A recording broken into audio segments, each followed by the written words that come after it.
झारी के जजमा अरे बिछावाए अपन पापा कि झारी के जजमा अरे बिछावाए अपन पापा अरे बैठस दिल करू सब लोग लाला बैठस दिल करू सब लोग लाला झारी के जजमा बिछावाए अपन पापा झारी के जजमा बिछावाए अपन पापा बैठस दिल करू सब लोग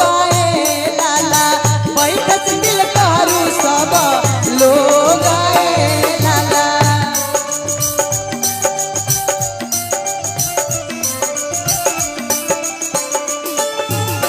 गाय के गोबर से अंगना लिपायो रघुनंदन हरी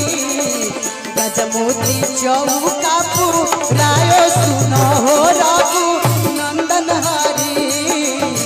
गजमोती चौका पुरायो सुनो हो रघुनंदन हरी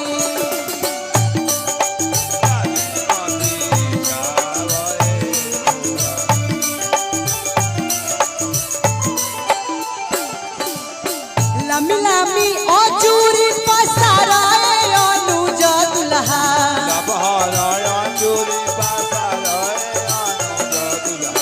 लमी लमी अजूरी पसाराए अनुज दुल्हा। हेलो भैया भूख भाग बंद करके खाली प्लेन वाइट कर दी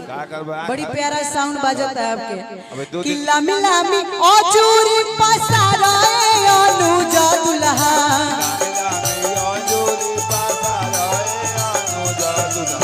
लमी लमी अजूरी पसाराए अनुज दुल्हा लंबी है नाम तो हाराए लाला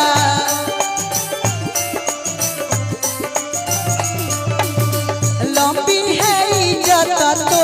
हाराए लाला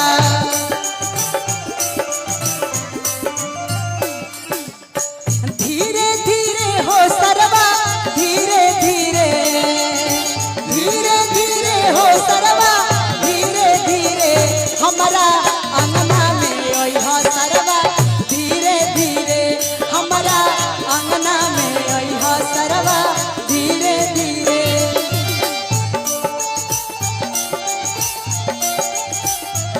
धीरे धीरे हो सरवा धीरे धीरे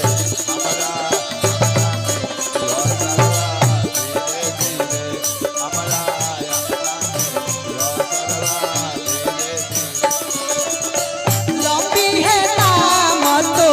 हाराए लाला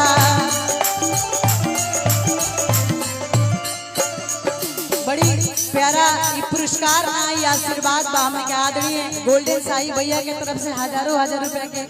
ये आशीर्वाद मिलल हम चाहत की आशीर्वाद प्यार साथ हमेशा अपन ऋतु पे बनौले रखे और बड़ी प्यारा आशीर्वाद गोलू राजा जी के तरफ से ऋतु आदरणीय अच्छा नितेश सिंह जी के तरफ से 1000 रुपए के पुरस्कार ऋतु हाँ हाँ गोल्डन साई भैया के नाम बदल दे बड़ा गोलू गोल्डन फुआ कर दे ये आप कहिए आप कह सकते हैं आपके लिए कुछ भी माफ है आप कह सकते हैं यही में भाई एक और गीत गावल जाला कि तनी पढ़ लो।